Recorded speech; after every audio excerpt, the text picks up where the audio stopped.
Well, as we've just been reporting, Apple has attempted to take another bite at the market with the launch of new products. A very high profile, very expensive launch they've just engaged in, so they're throwing everything at it.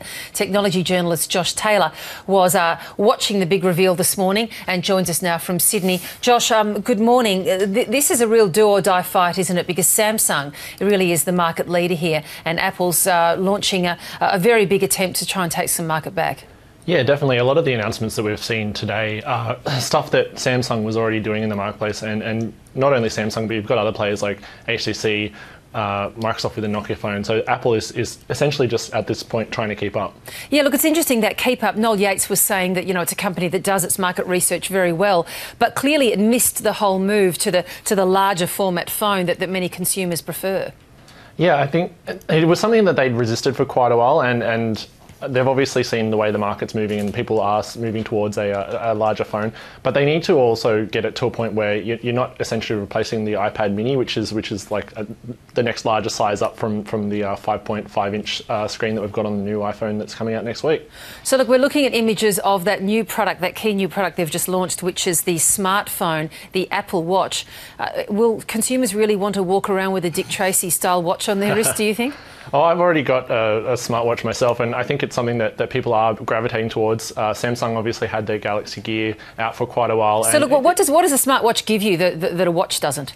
It's kind of a bit of a first world problem. It's basically how to take away the need to look at your phone all the time. So you just look at your watch all the time? Yeah, exactly. And a lot of the ones that have come out previously are fairly passive, but the one that Apple's announced overnight has a lot of sort of interaction, so you can respond to text messages, take phone calls, play with your music, use all your apps as you would on your phone, but just on the watch. So it's quite a interesting way to do it. And the thing about the watch, the way they're doing it, and Samsung's done the same thing, is that they're basically tied to the iPhone. You need to have an iPhone in order to get the new Apple Watch. Yes. And this is essentially to lock people into a platform, and that's basically how they retain market share. If they can get people in on another device, then they're more likely to stick with that company and that product. Look, I'm old enough to remember the arrival of the old Casio watch. I think that's become a design classic in the meantime, that almost had something like a little kind of computer, keyboard on board. Now, that was too small to use, so surely this one's going to be a bit too tiny as well to actually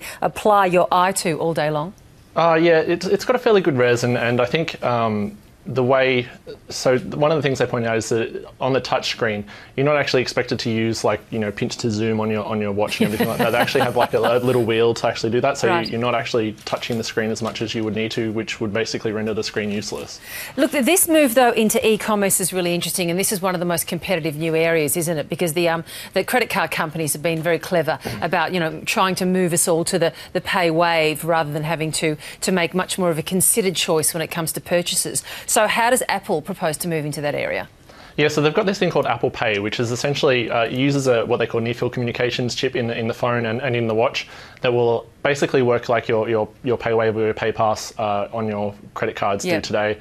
You can just go tap up your phone to the thing, and it'll make a payment for you automatically. Now, the difference between the credit card and what Apple's proposing is that the credit card details aren't actually stored on the phone, and there's no record of what data what purchases you're making on the phone stored by Apple. So I think they've tried to allay people's security fears and what's Apple collecting on me by taking all that information out of it. Now, look, no one does a launch like Apple. They throw everything at it. They had U2 playing at that launch as well, which must have cost them a pretty penny as well. Do you think that they've pitched it right in this do or die battle to try and capture that lucrative market? Do you imagine that Apple's going to have success with these new products? Well, I think we'll have to wait and see. I think it's going to be fairly successful. I think what we saw with the 5S and the 5C, the last generations of iPhones, was that there wasn't that much take-up of it, and I think a lot of people have held off buying a new phone for quite a while. And I think this is sort of the next point where there's enough upgrades, and you've got the new operating system coming along, and you've got the watch and everything like that, that people will be looking to move to a new phone and take up a new plan and contract with their telcos. Isn't that interesting? Just looking at a graphic there of the evolution of the iPhone and how much bigger it's got, when every other aspect of technology has, of course, got smaller. Yeah, exactly. Go figure. Josh, really good to talk to you this morning. Thanks so much. Thanks, Virginia. Too small. I mean, but you've got a smartwatch too. It's a nice watch, yeah. You just can't zoom and... It's analogue. So can you, It ain't digital.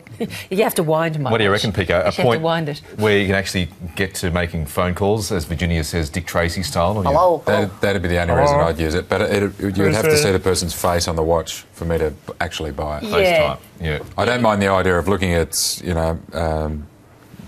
we need food and bread. Okay. Yep. See you later. I reckon that's all right. But anything short of that, I'm not wearing a watch. No, that's right. If it's not going to give you the Dick Tracy experience, That's what's right. the point?